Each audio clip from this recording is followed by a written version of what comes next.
Good morning students. मैं doctor Vijendra Singh Tanwar, associate professor in English और वर्तमान में मैं राजकीय महाविद्यालय गुढ़ा झुंझुनू डिस्ट्रिक्ट में पदस्थापित हूँ। इस कोरोना काल में जो वीडियो सीरीज आपके लिए बनाई जा रही है, उसमें आज का जो वीडियो लेक्चर है वह उन विद्यार्थियों के लिए है जिनकी क्लास है BA part second, subject English literature, paper first. और इसमें ए.के. रामानुजन की जो बहुत ही पॉपुलर पोएम है ओबिचुरी, उसकी एक्सप्लेनेशन के बारे में हम बातचीत करेंगे। सबसे पहले हम ए.के. रामानुजन के बारे में बातचीत करते हैं।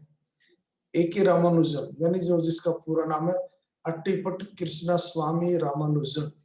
He was born in 1929 and died in 1993. Chicago में रहा वो। इंडियन साउथ इंडिया से बिलोंग करता था और वहां पर ही वो प्रोफेसर भी रहा और काफी नामचीन व्यक्तियों में से एक है। इंडो एंग्लियन जो पोएट्स हैं उनमें उसका बहुत बड़ा नाम है। इंडो एंग्लियन पोएट्स वो हैं जो इंडियन इंग्लिश में लिखते हैं। जो टॉप 3 जो कवि हैं इंडो एंग्लियन पोएट्स में, उनमें से एक ए.के. रामानुजन है। बाकी 2 निसिम एजकिल और कमला दास माने जाते हैं। वो इंडियन लिटरेचर का बहुत बड़ा विद्वान व्यक्ति माना जाता है रामानुजन, और उसने कन्नड़ में, इंग्लिश में खूब लिखा है। वो एक पोएट ही नहीं बल्कि एक वर्सेटाइल जीनियस था। He wore many hats as an Indian poet के रूप में, स्कॉलर के रूप में, ऑथर के रूप में, नाटककार। जो फिलोलॉजिस्ट जो लैंग्वेज का अध्ययन करते हैं, उसके स्ट्रक्चर का, उसके इतिहास का, डेवलपमेंट का, वो फोकलोरिस्ट, लोकगीत और ट्रांसलेटर, पोएट, प्लेराइट, मतलब वर्सेटाइल जीनियस था, ऑलराउंडर था। और उसकी जो एकेडमिक रिसर्च है वो 5 भाषाओं, यानी ही न्यू 5 लैंग्वेजेस, और सरफेस लेवल की नहीं, डीप नॉलेज थी 5 भाषाओं की। उनमें तमिल, कन्नड़, तेलुगु, संस्कृत और इंग्लिश शामिल है। उसने क्लासिकल और मॉडर्न वेरिएंट है जो इन भाषाओं की लिटरेचर, उन सब पर लिखा है।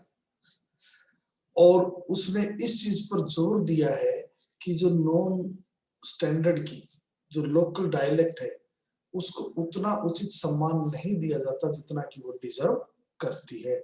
उसका वो एक, कह लीजिए, प्लीडर रहा है, उसके पक्ष में रहा है। और इसी बात के लिए, उसकी उपलब्धियों के लिए उसको एक के बाद एक क्रिटिक्स ने उसकी प्रशंसा की है। उसकी आर्ट को परफेक्ट माना जाता है। बस उसमें जो कमी मानी जाती है वो कि उसने बहुत कम पोएट्री लिखी, केवल 2 ही उसके सिलेंडर कह सकते हो वॉल्यूम ऑफ पोएम्स उसने लिखे हैं।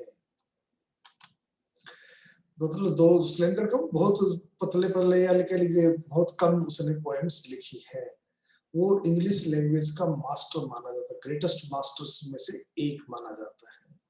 जो थीम है यानी विषय वस्तु है, जो मोटिव है उसकी पोएट्री में, वो इंडो एंग्लियन पोएट्स के कोई हाई रैंक के लेवल की बातें वो करता है। और जो उसका यूज ऑफ इंग्लिश लैंग्वेज है एक्सप्रेस करने के लिए, वो तो कमाल का ही है। उसमें ओरिजिनलिटी है in the use of words में, और extraordinary talent of phrase making की देखने को मिलती है।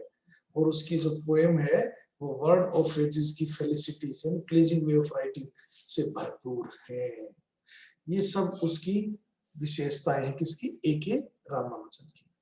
अब हम उसके बारे में एक बात और कर लें कि इससे पहले पोएम पर आए, कि ए.के. रामानुजन को फैमिली पोएट भी माना जाता है। वह अपने फैमिली मेंबर्स, दादी, पत्नी, चाचा, पिता, माता, वाइफ, इन सब के बारे में पोएम्स लिखता रहता है।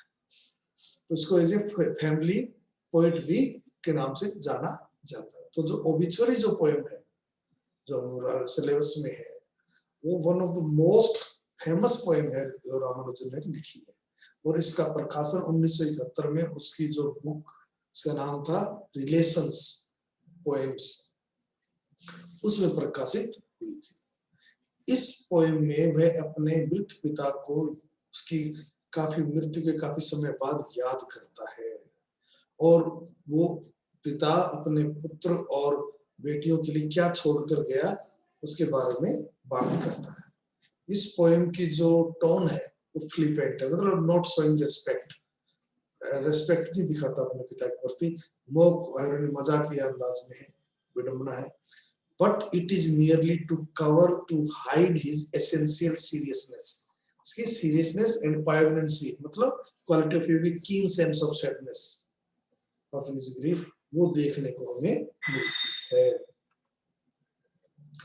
तो जो पोएम की अब हम शुरुआत करें तो ओबिचुरी, सबसे पहले ओबिचुरी क्या होती है, जैसे नीचे मीनिंग में दिए हुए हैं, a notice of death generally published in newspapers by the near relatives of the deceased, इसमें डेड पर्सन, मृत्युंगत आत्मा, person to inform others of the death, कि किसी मृत्यु हो गई है, उसका फला दिन जो भी शोक संदेश या शोक प्रोग्राम होना है उसके बारे में सूचना होती है। तो ये जो पोएम है कवि अपने पिता के बारे में लिखता है।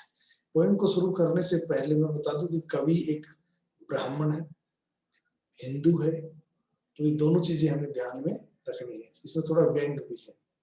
आमतौर पर ब्राह्मण जो होते हैं उनको टैलेंटेड और बुद्धिमान ग्रुप के लोग यानी हायर कास्ट के लोग माने जाते हैं, खूब वो अचीवमेंट करते हैं।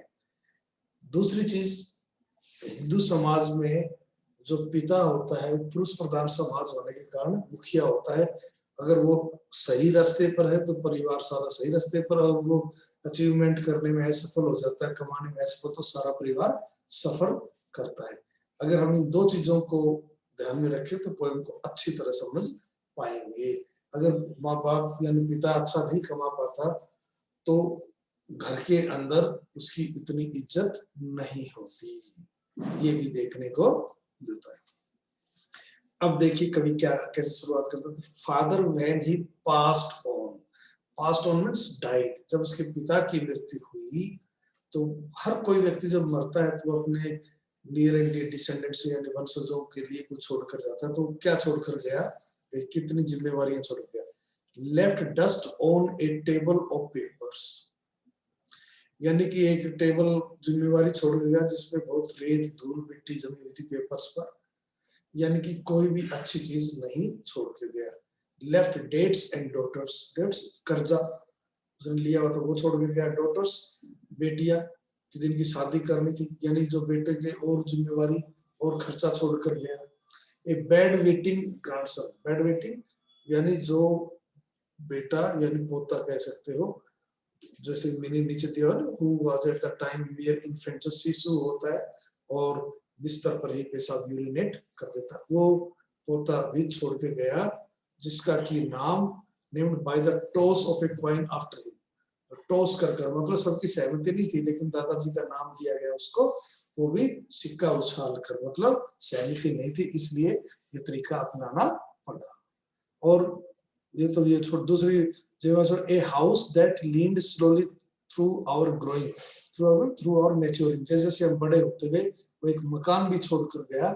वो मकान जो कि years on A bent coconut tree in the yard, जैसे एक कोकोनट ट्री जो उसके आंगन में था वो झुकता चल जा रहा था, जैसे जैसे साल बीत रहे थे उसी प्रकार मकान भी झुकता जा रहा था। इसका मतलब जो मकान भी छोड़कर गया वो अच्छी कंडीशन में थी, that was in a bad condition, that needs repairing, मतलब खर्चा ही खर्चा छोड़कर गया उसका पिता। Being a burning type, burning type bad tempered angry man, सबसे लड़ाकू गुस्सेल कह सकते हो कुछ भी, कि वो हमेशा गुस्सेल में था। उसके पिता का जो नेचर स्वभाव था वो बैड टेम्पर्ड था, वो बहुत गुस्से में रहता था। ही बर्न प्रॉपरली, इसीलिए अंदर से भी आग थी उसके अंदर, और जब उसको चिता पर लिटाकर पायल पर चिताकर जलाया गया तो एट द क्रीमेशन, दाह संस्कार के समय, तो सही ढंग से वो जल गया।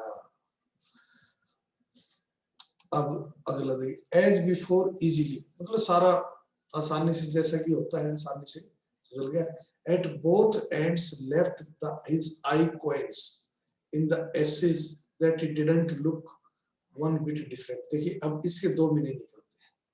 उसकी साउथ में क्या कि जब कोई व्यक्ति चिता पर लेटा दिया जाता है जलाने के लिए डेड बॉडी की, उसकी आंखों पर कुछ सिक्के रखे, तो दोनों सिक्के भी, और उसके बाद एक दिन या 2 दिन के बाद जब उसके हड्डियों को चुनने के लिए, ताकि उन हड्डियों को गंगा में या कहीं और पवित्र नदी में प्रवाहित किया जा सके, ले जाते हैं। तो वो वहां पर उसके साथ भी ऐसा जलाने के बाद 2 सिक्के मिले जो कि बिल्कुल एक दूसरे के सिमिलर थे, समान थे, उसकी राख के साथ साथ थोड़ी सी भी अलग नहीं थे। और सेवरल स्पाइनल डिस्क, मतलब स्पाइनल मटेरियल मिला, जैसे मीनिंग दिया हुआ है spinal disc, many small round bits of metal, rough some burn to coal, और उनमें से कुछ तो ऐसी थी जो जलकर राख हो गई थी। और ये सब हड्डियां किसके लिए होती हैं?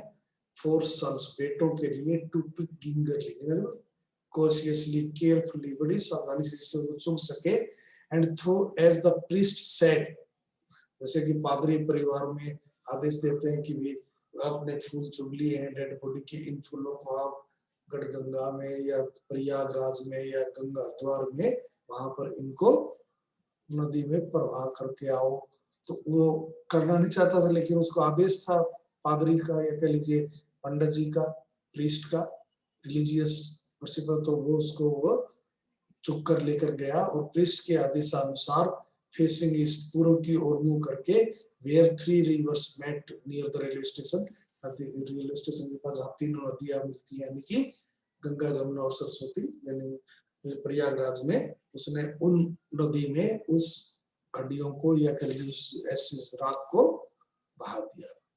No long standing headstone with his full name and two dates. देखिए अब यहाँ पर मीनिंग थोड़ा अलग आता है, क्योंकि वो हिंदू था, उसकी डेड बॉडी को जलाया गया था, तो कोई उसकी कब्र वगैरह नहीं बनाई गई। आमतौर पर मुस्लिम्स में, क्रिश्चियंस में कब्र बनाते हैं तो व्यक्ति को दफनाते हैं तो उसके ऊपर, कब्र के ऊपर उसके पूरा नाम लिखा जाता है, उसकी दोनों डेट लिखी जाती है, दोनों डेट, जन्म तिथि और मृत्यु तिथि। तो उसके लिए ऐसा कुछ नहीं किया गया, न तो उसका नाम लिखा गया, न दोनों तारीखें लिखी गई।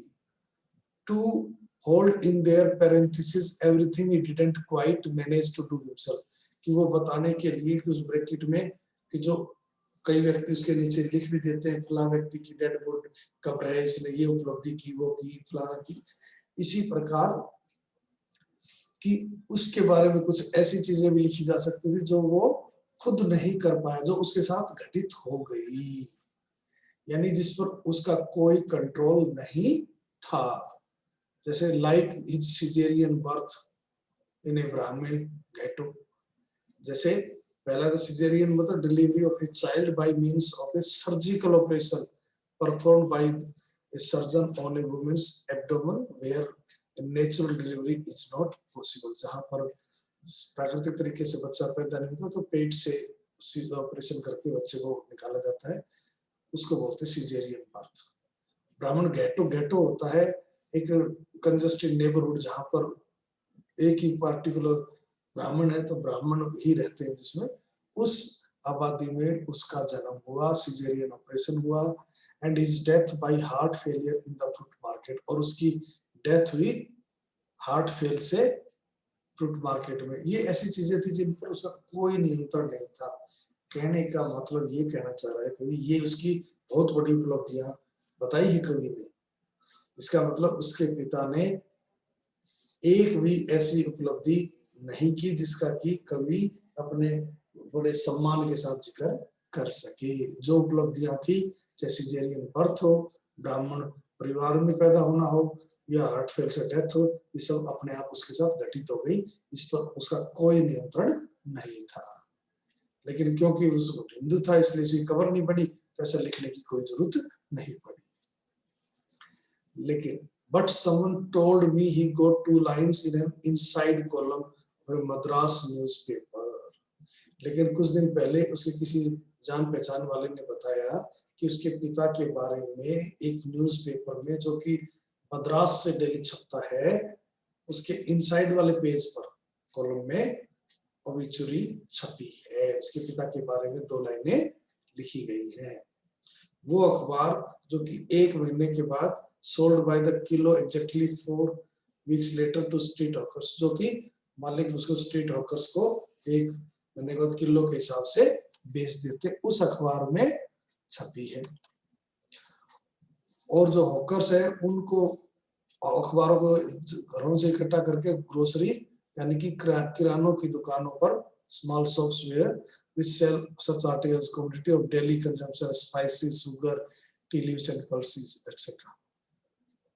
कि वहां पर वो बेच देते हैं। और दुकानदार जो है किराना के दुकानदार क्या करते हैं, वेयर आई बाई साल्ट की दुकानदार से जब कोई नमक खरीदता है, कोरिएंडर, धनिया, मिठाई, शुगर वगैरह खरीदता है जगरी, तो in newspaper columnist that I usually read for fun.